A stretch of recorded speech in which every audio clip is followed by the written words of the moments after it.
Yo, yo, yo, yo, this is the Playoffs of Life podcast with your host, Adrian Hatcher. Today is a very special day, a very special day. It is Juneteenth Day. It is the day where we have been officially freed of slavery. It is also a day where I get to interview two Black authors that I've really gotten a chance to know and appreciate for the work that they've done on a book called Black Utopia in America.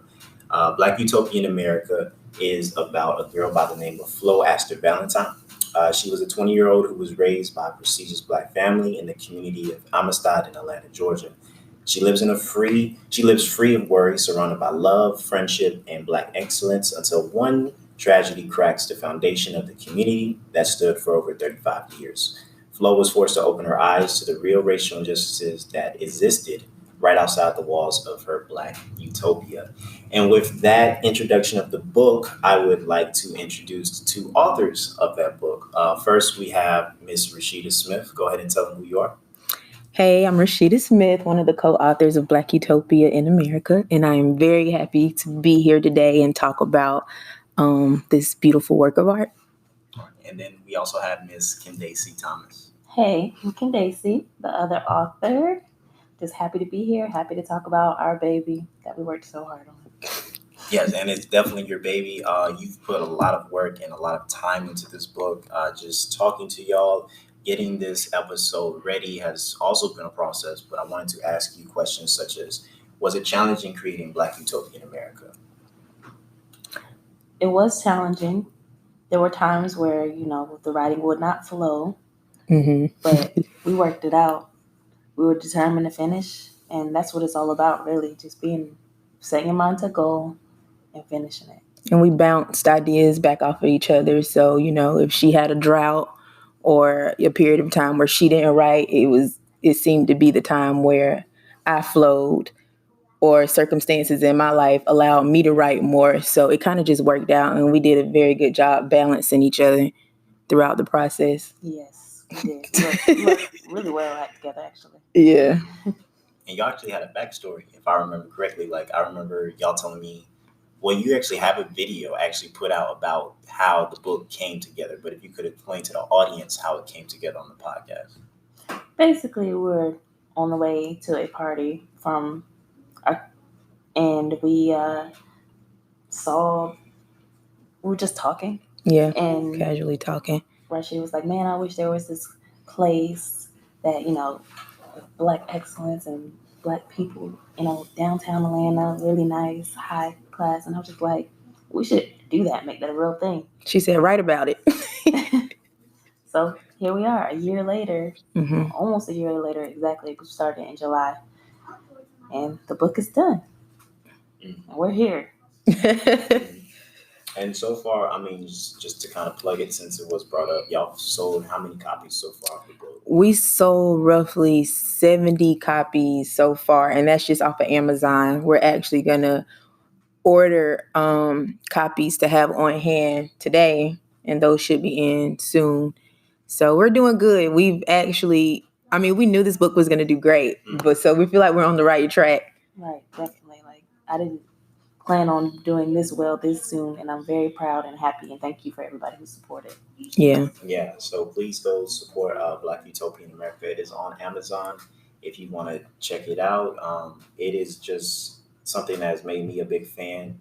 One of the reasons I wanted to do this podcast in the first place, and when I texted y'all, I told y'all I was nervous and I had to wait about a week because I really didn't know how to approach it. Like right around the time where I found out about a book, the George Floyd murder had just recently happened, and we've been going through Black protests after Black protests, fighting for equal rights in America. And I thought this episode would just be so good because it'll be a follow-up to my previous episode that I did, Drastic Change Cause Lasting Impact. And if you haven't checked that out, please check that out as well. But with these two authors, they've created a book that really focuses on social injustice, really focuses on its Black characters as well as its minorities characters. There's characters in the book that I really feel you'll fall in love with in just 127 pages. And they really made me such a fan of it. And I just wanted to thank y'all publicly on the pod for even doing this podcast and taking the opportunity. I know I probably said it so many times, but I'm You're gonna probably say our it. biggest fan right now. Hey man, I appreciate it, and if we can get other people to just read it, because I feel like it has an impact. It does mean something for people to read Black excellence at its best. Right. So other than that, it's actually two authors. I've never read a book that had two separate authors co-writing it. How was the process of writing it with two authors? Well, me and Rashida worked really well together. It wasn't a lot of arguments. It was more so just bringing ideas to the table, talking about them. We didn't really argue. She wrote, sometimes I wrote, sometimes we used Google Drive, which is, I recommend if you are doing any like school projects or anything you need group input. She can edit and I can edit, and you can actually see in real time while she's editing. It'll say Rasheda Smith doing this. So it's great. But it was a good process. Please. And I know like we disagreed on what routes we wanted to take on some of the parts, particularly the ending or how we wanted to get to where we were going or how we wanted to get our message across. But we would sometimes spend hours on the phone just talking about why she felt her. We just listened to each other very well. Right. And we did a lot of compromising. So for sure. Definitely a lot of compromising. Now, you told me about one moment where I believe you said you were in a restaurant and you was writing down a receipt paper. Yes. So when the inspiration hits, you just gotta write it. So I was serving at a restaurant, and between tables, the whole idea of like, I believe it was chapter 3, came to my mind, and I just was like, you know what, I'm going to write it on this receipt. It was 2 receipts actually, because it was so much. Right there, wrote it, went home, typed it, because when the inspiration hits, you just gotta write. You gotta put it down. Yeah. And for me, every time I had an idea, I would call Daisy. What do you think about this? And I would tell her the whole plan, and she listened, and then she say, Sheeta, go write it down. Just go write it down. Yeah, because you'll lose it. Even the fine details of it. Like when you think of it, you put it down. So I had a notebook. I'm kind of more old school. I wrote everything out in random places, all my ideas out. She went to the phone and she would type all her own ideas out. But And Candacie, I actually want to spotlight you, of course, because you told me about how you wanted to make books before, but you wanted to make books that appreciate the Black community specifically. Like they focus mainly on the Black culture. Right. I think there are a lot of Black authors doing a lot of great work. Mm-hmm. I think there needs to be more books that are highlighting the positivity. Yes, we have to show the struggles, but sometimes, we got to uplift the younger people that are going to be reading these books and inspiring, because books inspire people to want to do these things. I wanted to write a book with a Black girl in college because I want to inspire a young girl to want to go to college, a young Black girl to want to go to college. It's important that we show Black people could be more than just what we've been. We can be high achieving, functioning members of this country. We need to show them in positive images, more positive images of Black families. Right. We need more movies, more books, more TV shows of positive Black families. Mm-hmm. And I think that's definitely a goal that we've been trying to obtain for years and years, through the movements, prominent actors, just such as Denzel Washington or Will Smith or any prominent Black person, whether it's actor, a director, a novelist, firefighter, policeman, lawyer, doctor. They've always spoke highly of how much Black people can achieve once they go for their dreams. Right. I just had another question. Was it the type of message? What was really the message you were trying to convey with this book? Like when you created this book, what was going through your mind that you would like to get to your audience if they gain anything from this book? We had so many different things that we wanted to take from this book. Like I'll talk about the first thing and Daisy can go into the next thing. But we kind of just wanted everybody's perspective to be seen. So we have an Hispanic character, we have a white character, we have so many different races, so many different backgrounds of characters, to see how they view the world during this time, to see how they view racism, to see how they view black and white issues and how they were affected by it. So it affects everybody, and we just wanted just to give every character a voice, right? Despite their race. Because it's so important that everyone knows that, you know, that the Black Utopia that we would like to build cannot be built with just Black people, because this is America, and if we want to build it in America, we have to include minorities. We have to get everyone on board to support the uplifting of us, which I feel like is happening right now a lot. You see with the protests, there's a lot of different minorities and races coming in, and that's what we need more of. It's great.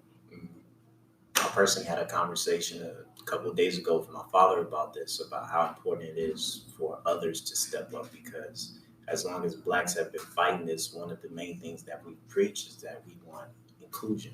You know, it's hard to make change without inclusion from others. You know, you could be the one voice in a group, but that one voice can't really be heard in a group so large against them specifically. Yeah. Right. And to make that type of change and to make that type of effort that we really need, it means that everybody has to step up. You know, everybody has to have a voice. Everybody has to do their thing. You know, and that's something I also want to preach on the pod for anybody to stay informed, to stay educated, whether it's Juneteenth Day or not. You know, whether it's Black History Month or not, whether it's a special day like Martin Luther King Jr. Day. We shouldn't just leave it to certain days and certain times to do it, but it should be an everyday thing, thing. You know, that's really what we're looking for when we're talking about Black standing up with others. You know, Black excellence is definitely a theme that I got from the book personally. I was wondering if that's something that you also wanted to convey in the story, because it's amazing. Most definitely. I feel like the character that embodies that the most is Alonzo. And he's just an amazing guy who came together with another group of wealthy Black families or couples. Right. And they created something that would last generations. I feel like that is truly excellence at its core. And not only did they inspire Black people in the community, they inspired other races. Not even just in the community, but like in the whole city, the whole state. Like they inspired so many. And that's the type of thing we want to strive for. Like I said, she's in college, which is an amazing thing to show. And I just feel like it's just a great book for showing, like, yes, Black people, we can be more. We are more. Especially in the book, they pulled their resources together and they wanted to build a community where Black people will not be turned away simply because of their skin color or because her name was Rasheda and not Ashley. And so that they could get the opportunities that they weren't equally getting in America. And so that was very important for them to build a community, not only build a community, build jobs where they could get hired and they could keep these jobs and to generate revenue and capital within their own community so that they could continue to build jobs and continue to teach and to build schools. And this community grew so large. There were banks, there were schools, there were restaurants, there were daycare centers, smoothie shops, like everything almost you were looking for. You could come to Main Street, right, and you would find it. In our mind, we were thinking of it as kind of like a modern day Black Wall Street type of thing, but with including other minorities as well. Yes. So it definitely gave us a lot of inspiration. If you think of Black Wall Street, you think of excellence. So that's the type of vibe that we were trying to get across in our book, and I hope that you guys get that from when you guys read it. And with Black Wall Street, I'm glad that you brought that up. Black Wall Street, for those that do not know, back in the 1920s, there was a thriving community, a Black community that had together, they pulled their resources together, such as Rasheda said, and they were able to build Black Wall Street at its best, Black excellence. It was a shining symbol of what Black people can do by themselves, for their people, and due to sexual and segregation elements that led to a case being developed against one of those Black individuals. It led to a whole community being destroyed. It led to people being killed. It led to destruction to a point where Black Wall Street, being a foundation, wasn't able to build from it ever again. And that kind of showed the hate that we're still facing. There are still people out there. You have to be vigilant. There are still people out there that do not want you to succeed because of the color of your skin. But I believe, even though Black Wall Street didn't get an opportunity to thrive as much as it could, it did leave a mark to say that it is possible for this to happen. Right. And I believe your book definitely made that type of mark as well, especially with the story being in the future. As you read the story, guys, the story is put in the timeline of 2055.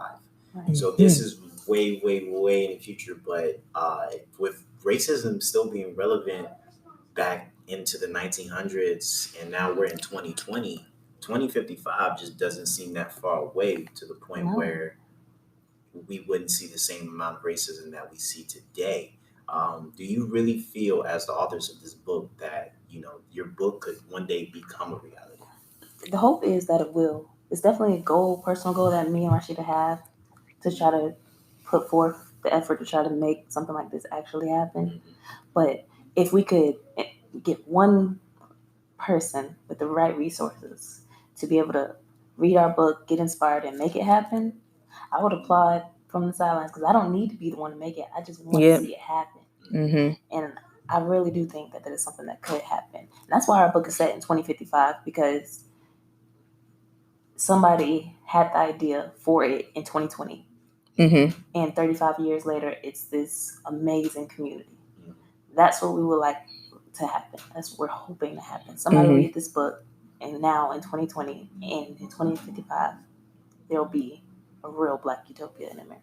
That's amazing. And what's so interesting is now what is going on in the world now. There's a big push right now for everybody to start these businesses and take these chances and take these risks, and to support each other and put money into Black businesses so we can thrive. So it's amazing that we wrote about it happening in 2020 in the book, right, and that you see so much of this coming to life now. Like, people is like, the time is now, 2020, it's now. Let's not wait. Let's build back our communities. You hear people saying, let's buy the block. Yes, let's make it happen. It's time. No more putting it off. No more putting it off. We got to invest in ourselves. We got to invest in our community. And we this is like a goal that's been passed down. I feel like our fathers and mothers, they've had these conversations with us as Black people, growing Black individuals. They've told us plenty of times, you're the next generation, you're next up. This is your opportunity to keep it going. Right. Just you succeeding and being Black means something to Black culture. Right. My dad, being such an influence of life, he pointed out how Barack Obama made an impact, regardless of what he did in office. He made an impact just being a Black man to become a president of the United States of America, because that had not been seen before, and that you can't take that away. That's a mark in history that no one could blemish. You can't say that your president at that time wasn't Barack Obama. I mean, you could, but we all know that that's some bullshit. Right. Yeah.